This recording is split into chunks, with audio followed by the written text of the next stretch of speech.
अस्सलाम वालेकुम स्टूडेंट्स, कैसे हैं आप सब।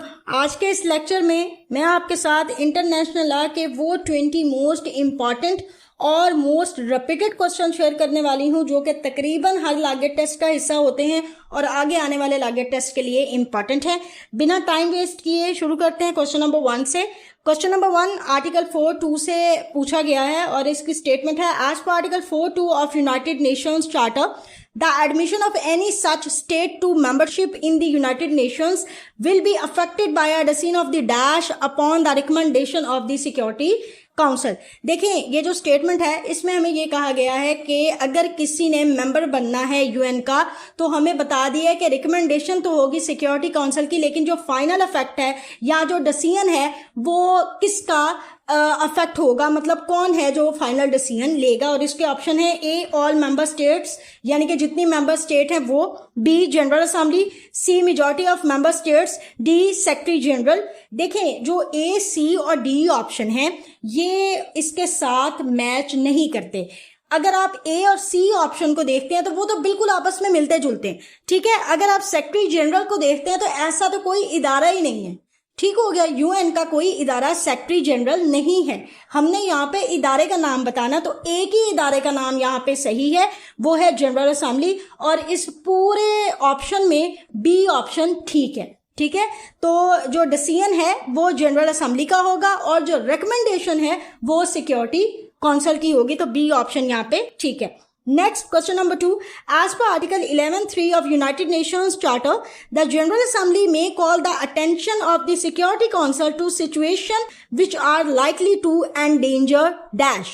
और इसके ऑप्शन है A. Existence of a member state, B. Group of people by genocide. Genocide होता है ये जो नस्ल कुशी करते हैं, मतलब किसी की नस्ल ही मार देते हैं, पूरी की पूरी कौम खत्म करने के लिए होते हैं, उसे कहते हैं genocide. C international peace, D international peace and security. सबसे पहले ये समझने की जरूरत है कि ये जो यूएन है ये बनाया किस लिए गया था, यूएन चार्टर किस लिए बनाया गया था। ये पीस और आप उर्दू में समझ सकते हैं कि अमन और अमान कायम करने के लिए बनाया गया था पूरी दुनिया में।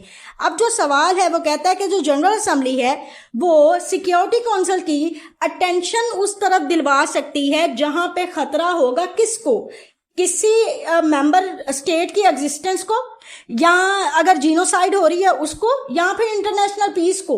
देखें, जो एग्जिस्टेंस है मेंबर स्टेट, अगर उसको खतरा है तो भी अमनो अमान को ही खतरा होगा, अगर जीनोसाइड हो रही है तो भी अमनो अमान को ही खतरा है, ठीक है। इंटरनेशनल पीस, सिर्फ यहाँ पे पीस की बात हो रही है यानी कि सिर्फ अमन, जबकि जो डी ऑप्शन है इंटरनेशनल पीस एंड सिक्योरिटी, ठीक है। अमनो अमान और जो एक सिक्योरिटी की सूरत हाल है उसको भी खतरा होगा, तो भी जो अटेंशन है जनरल असेंबली सिक्योरिटी काउंसिल की उस साइड पे करवाएगी। तो इसका जो राइट ऑप्शन है वो डी है, इंटरनेशनल पीस एंड सिक्योरिटी, ठीक है। डी ऑप्शन ठीक है।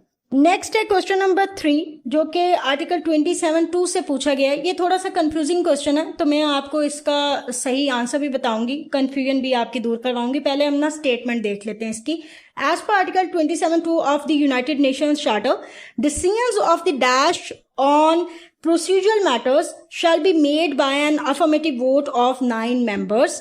अच्छा, ये है कि जो प्रोसीजर मैटर है उसका डिसीजन ऑफ द डैश, मतलब कौन सा ऑर्गन है यूएन का जिसका डिसीजन प्रोसीजर मैटर पे 9 मेंबर के वोट के साथ कंफर्म हो जाएगा, ठीक है। अफर्मेटिव का मतलब होता है ताईदी वोट के साथ। यहाँ पे कंफ्यूजन क्या होती है और मसला क्या है।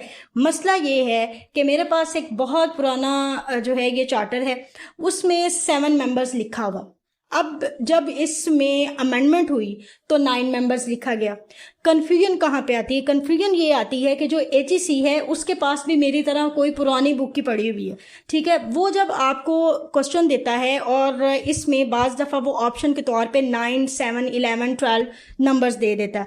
अब जो स्टूडेंट हैं वो अपनी तरफ से तो 9 नंबर पे जब टिक लगा के आते हैं सही लगा के आते हैं क्योंकि अमेंडमेंट हो चुकी है, लेकिन चूंकि एचईसी के पास अभी तक वो अमेंडमेंट नहीं पहुंची वो अभी पुराने पे ही चल रहा है, ठीक है, जैसे मैं चल रही हूँ।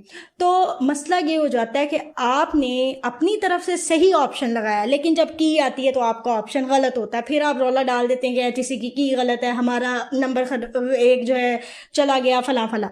तो बताने का मकसद ये है कि हमेशा जब भी क्वेश्चन अटेम्प्ट करते हैं उस इदारे की दी गई ऑफिशियल की के मुताबिक करते हैं। मैंने अभी तक ये कोई 4 से 5 दफ़ा सवाल देखा है और इसमें 9, 7 इस तरह के ऑप्शन देखे हैं। तो हमेशा जो एचईसी की में जो 7 ऑप्शन है ना वो टिक लगा होता है, मतलब अगर वो बी पे है तो बी ऑप्शन ठीक है, अगर सी पे है तो सी है। तो बताने का समझाने का मकसद ये है कि आल्दो अब इसमें अमेंडमेंट हो चुकी है, 9 मेंबर्स वाला सही है, लेकिन चूंकि एचईसी की में अमेंडमेंट नहीं हुई तो आपने बड़ा मेहरबानी 7 का अगर ऑप्शन आ जाए तो फिर 7 पे टिक करके आना है, जब तक एचईसी अपनी की को अपडेट नहीं कर लेता, क्योंकि फिर आपका नंबर चला जाएगा और एक नंबर भी इम्पॉर्टेंट होता है। यहाँ पे इस क्वेश्चन के हवाले से जो हमारे पास ऑप्शन है वो ए है एग्जीक्यूटिव कमीशन ऑफ यूएन, ये तो कोई इदारा नहीं है। बी ह्यूमन राइट्स कमीशन, इसको भी निकाल दें। सी इंटरनेशनल कोर्ट ऑफ जस्टिस, ये कोर्ट ऑफ जस्टिस है, इसका कोई काम नहीं है। डी सिक्योरिटी काउंसिल, एक ही हमारे पास राइट ऑप्शन है which is D security Council. Decision of the Security Council on procedural matters shall be made by an affirmative vote of 9 members. यहाँ पे 9 है, लेकिन अगर आपको ऑप्शन में 9, 7 दे दिया जाए तो प्लीज जो एचईसी की है उसके मुताबिक आपने आंसर करना है, ठीक है। और इस क्वेश्चन का जो राइट आंसर है वो डी है सिक्योरिटी काउंसिल। मजीद भी समझ ना आए तो फिर पूछ लीजिएगा। क्वेश्चन नंबर 4 है आर्टिकल 8 ऑफ आईसीजे में से, as per article 8 of ICJ the general assembly and security council shall proceed independently of one another to elect the members of the dash, ठीक है। अब यहाँ पे देखे कितना आसान सा ये सवाल है और ये एज इट इज आया हुआ ला गेट में कि जो जनरल असेंबली है, सिक्योरिटी काउंसिल है, जब उसने इलेक्ट करना है मेंबर किसका तो वो इंडिपेंडेंटली इलेक्ट कर सकती है। हमने सिर्फ ये बताना है कि किसका मेंबर इलेक्ट करना, और इसमें ऑप्शन है A court, B election commission, C human rights commission, D security council. तो जो राइट ऑप्शन है वो है ए कोर्ट। आईसीजे की बात हो रही है, इंटरनेशनल कोर्ट ऑफ जस्टिस, तो जो मेंबर चूज करने हैं वो भी कोर्ट के करने हैं। तो एक कॉमन सेंस सी बात है, जब बात ही कोर्ट की हो रही है और जनरल असेंबली और सिक्योरिटी काउंसिल ने खुद मुख्ताराना तरीके से इलेक्ट करने हैं मेंबर किसके, कोर्ट के, तो right option is A option ठीक है। नेक्स्ट क्वेश्चन नंबर 5 आर्टिकल 21(1) में से इंटरनेशनल कोर्ट ऑफ जस्टिस का है। Again as per article 21(1) of ICJ the court shall elect its president and vice president for dash years, they may be री elected. और इसके option है A3, B5, C6, D9, और इसका जो right option है वो ए है 3 ईयर्स, ठीक है। जो इंटरनेशनल कोर्ट ऑफ जस्टिस है उसका प्रेसिडेंट और वाइस प्रेसिडेंट जो इलेक्ट होता है वो 3 साल के लिए होता है। और इसमें एक और पॉइंट भी इंपॉर्टेंट है, वो है they may be dash, they may be री elected.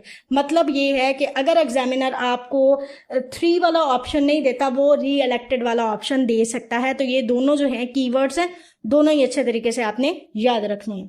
Question number 6 as per article 17(2) of United Nations Charter, the dash shall consider and approve any financial and budget arrangements of the organization। और इसके option है A Economic and Social Council, B Financial and Audit Council, C General Assembly, D Security Council। और इसका जो right option है वो है general assembly. मुझे पता है आपको A लगा होगा, इकोनॉमिक एंड सोशल काउंसिल, ऐसा नहीं है, और ना ही फाइनेंशियल एंड ऑडिट काउंसिल है और ना ही सिक्योरिटी काउंसिल है। जो जनरल असेंबली है, चूंकि वो जनरल है, जो एक बड़ा इदारा है यूएन का, तो इस तरह के जितने भी मामलात हैं बजट को लेके, फाइनेंशियल अरेंजमेंट्स को लेके, तो वो तमाम के तमाम मामलात कौन देखता है, जनरल असेंबली देखती है, ठीक है। तो इसका जो राइट ऑप्शन है वो सी है। Question number 7, Article 33 of ICJ. As per Article 33 for ICJ, the expenses of the court shall be borne by the United Nations in such a manner as shall be decided by the dash। कौन decide करता है? और इसके option है A Economic and Social Council, B Finance and Audit Council, C General Assembly, D Security Council। अभी मैं आपको बता के आई हूँ कि जो जनरल असेंबली है, चूंकि वो जनरल है, तो जो भी फाइनेंशियल और बजट के मामलात हैं वो जनरल असेंबली देखती है।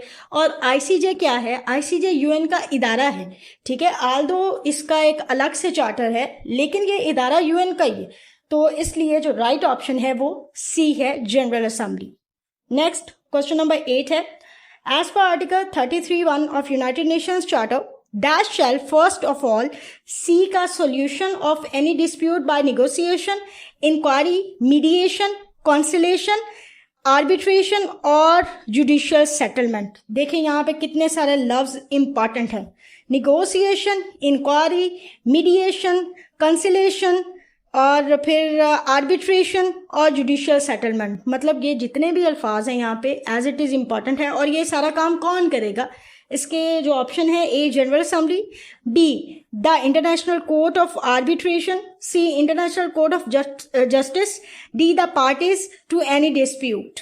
यहाँ पे जो राइट ऑप्शन है वो डी है कि जो पार्टीज है, ठीक है, the parties to any dispute, जो भी किसी डिस्प्यूट में मुलव्वस हैं, मतलब उनका आपस में ताल्लुक ठीक नहीं चल रहा, लड़ाई झगड़े वाला है, तो वो जो पार्टीज हैं shall first of all seek a solution of any dispute by negotiation, आपस में वो जो है बातचीत के जरिए, ठीक है, फिर इंक्वायरी के जरिए, फिर मीडिएशन के जरिए, मतलब किसी तीसरे बंदे को अंदर डाल के कोशिश करेंगे, फिर कंसिलेशन के जरिए, वो जो एक होता है राब्ता किया जाता है सुलह सफाई का, वो होगा, फिर आर्बिट्रेशन सालसी के जरिए, ठीक है, एक तीसरा मुल्क आएगा, वो सालसी का किरदार अदा करेगा, कोशिश करेगा कि दोनों मुल्कों के जो मामलात हैं वो हल हो सकें, और फिर जुडिशियल सेटलमेंट, लास्ट पे फिर वो जुडिशियल सेटलमेंट की तरफ जाएगा। तो इसका जो राइट ऑप्शन है वो डी है, the parties to any dispute. Next question number 9, article 93(1) में से, और इसकी स्टेटमेंट है, as per article 93(1) of United Nations charter, all members of the UN are ipso facto parties to the statute of the dash. सबसे पहले यहाँ पे इप्सो facto का मतलब क्या है? इप्सो फैक्टो लैटिन फ्रेज है जिसका मतलब है बाय इटसेल्फ, या उर्दू में आप कहेंगे खुद ब खुद, ठीक है। तो ये जो पूरी स्टेटमेंट है इसमें ये है कि जो तमाम मेंबर हैं यूएन के वो खुद ब खुद हिस्सा बन जाते हैं, पार्टीज बन जाते हैं स्टेट्यूट ऑफ किसका, और वो हमने बताना है। A International Court of Justice ICJ, B International Criminal Court, C International Law Commission, D security Council. देखें जो स्टेट्यूट है वो इंटरनेशनल कोर्ट ऑफ जस्टिस का ही इंपॉर्टेंट है, और यहाँ पे जो राइट ऑप्शन है वो आईसीजे ही है, और ए ऑप्शन ठीक है। इप्सो फैक्टो खुद ब खुद पार्टीज बन जाते हैं ऑल मेंबर यूएन के इंटरनेशनल कोर्ट ऑफ जस्टिस के, जो भी मामलात होते हैं फिर उसके सामने लेके जाते हैं।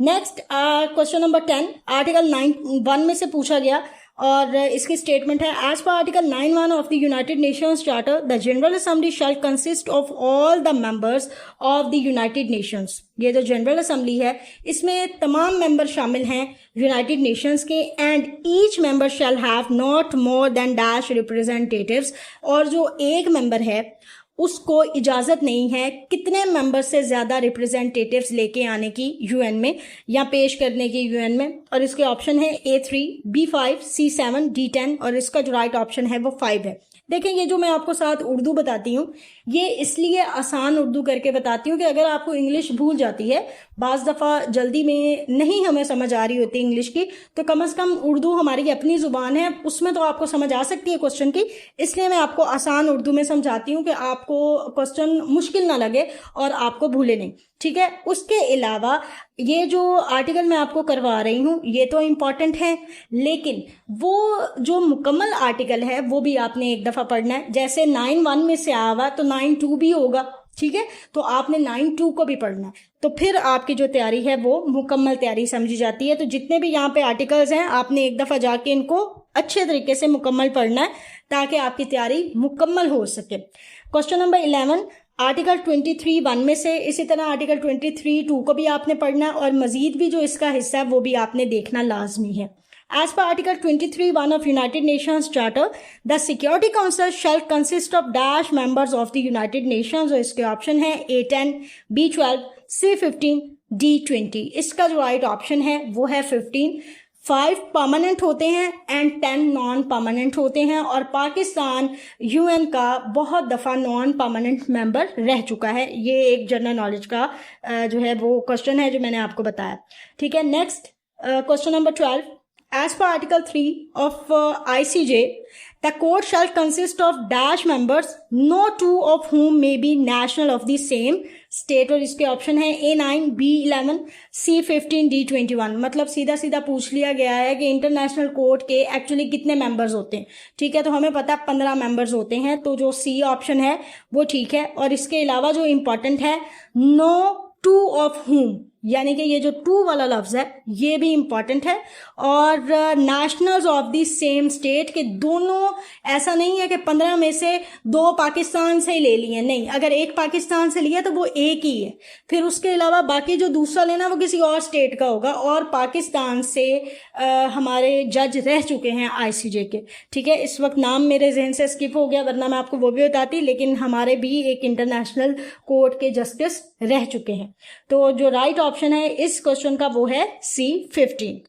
Next article 13(1) again ICJ, as per article 13(1) of International Court of Justice the members of the court shall be elected for dash years. कितने साल के लिए इलेक्ट किया जाता है? और इसके ऑप्शन है A3, B5, C9, D life time. और इसका जो राइट ऑप्शन है वो है C9।